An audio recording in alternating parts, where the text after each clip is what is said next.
Now here you're going to listen to an interesting story, all about a character called Sinbad the Sailor. Sinbad the Sailor is a fictional mariner, a fictional sailor, and he comes from a story cycle of Middle Eastern origin. Now, he's meant to come from Baghdad. That is a city we'll be looking at later on in this topic.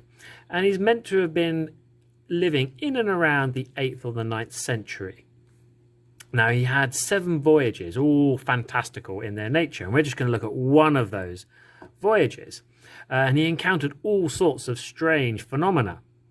Now, the reason why this ties in is mainly because he was a relatively late addition to a storybook known as 1001 Nights.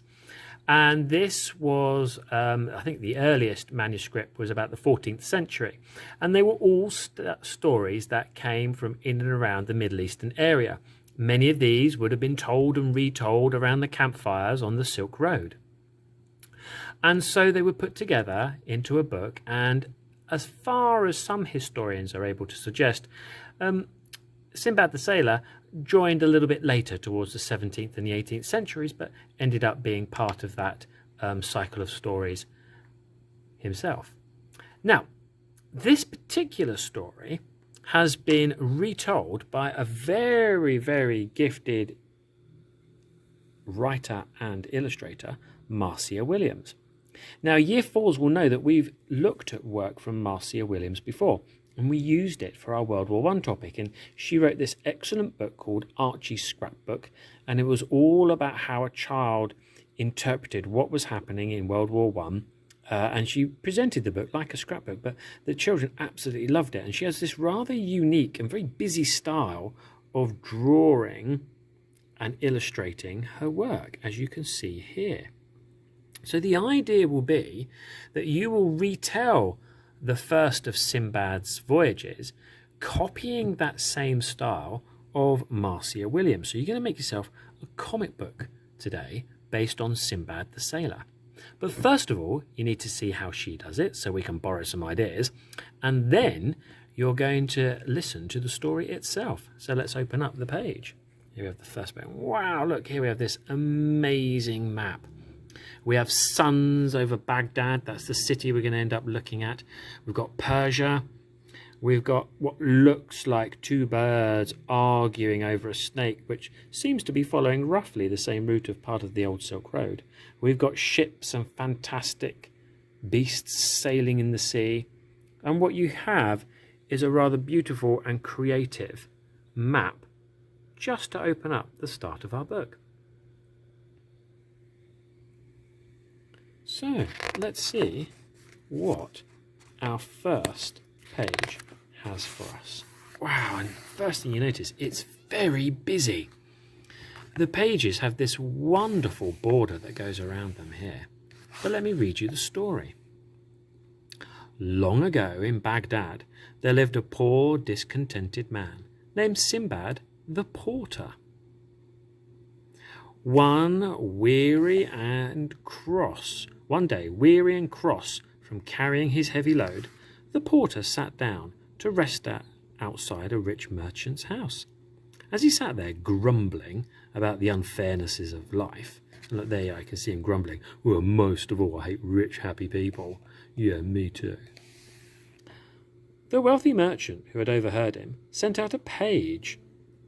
The page took Sinbad the Porter by the hand and led him up the path to the house. So you can see that happening here. And here we have inside the house. There, the elderly merchant, Sinbad the Sailor, sat feasting with his noble friends. The porter was overwhelmed by such grandeur. He was made welcome and invited to share the feast.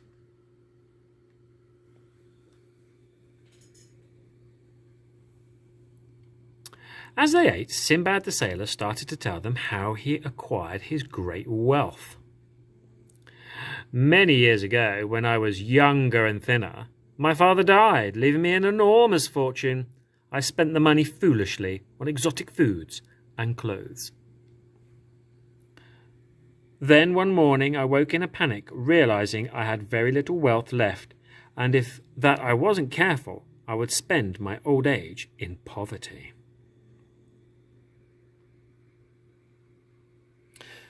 So I determined to go to sea and make my fortune.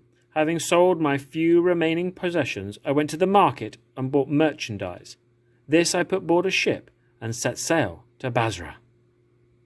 So very similar to what was happening on the Silk Road. You've got this very busy picture of all these different things happening, even down to little rats playing a game and up to no good, bees or wasps or flies, right through to lots of different things happening. Sinbad's first voyage.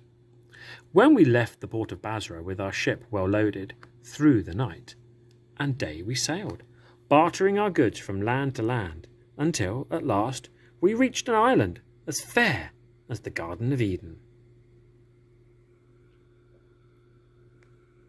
Once ashore, I set off to explore, whilst my friends built a fire. Suddenly, the island started shaking, and the captain yelled. Look, we can see what's going on. Everything's falling apart in that picture. It's very exciting with lots of things happening. This is no island. It's a whale, and you've woken it up with your fire. You can see they're reloading the goods and running away. And look, there's the whale underneath. The whale dived beneath the waters. Engulfed by the sea. I was close to drowning, but I grabbed some wood. Captain, wait for me. And I paddled after the ship. Alas, it sailed on, and I resigned myself to death. You can see the fish there commenting upon that. For a night and a day I drifted, lashed by the wind and the waves.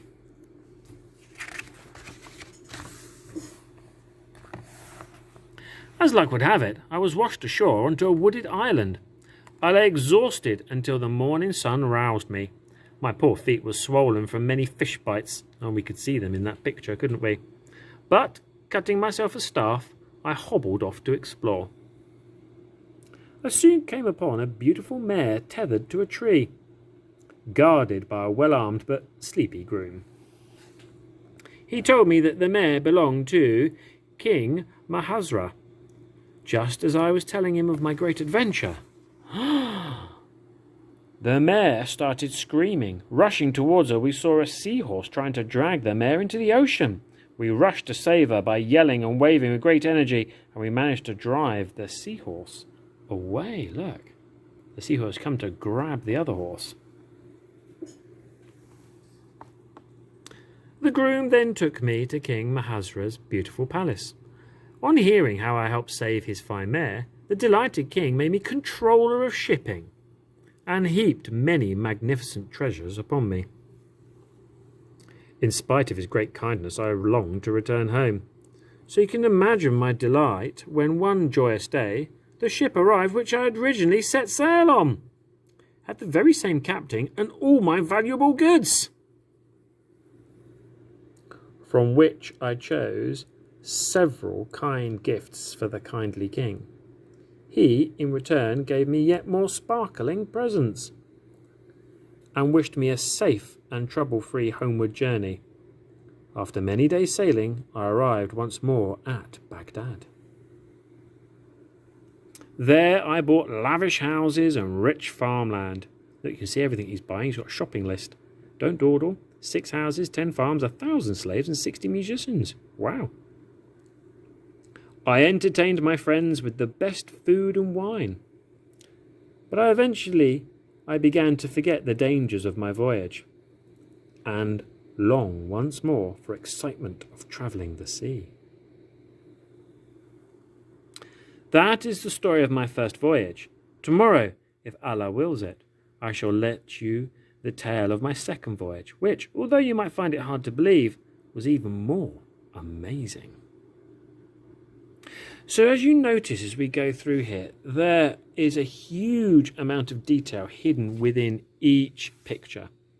Each character takes on a life very much of their own, and they're up to all sorts of different things. So you can see here, you've got, let's focus in a bit, you've got Sinbad, and you've got his friends there. They've got cakes that are being served to them. They're inside his new lavish homes.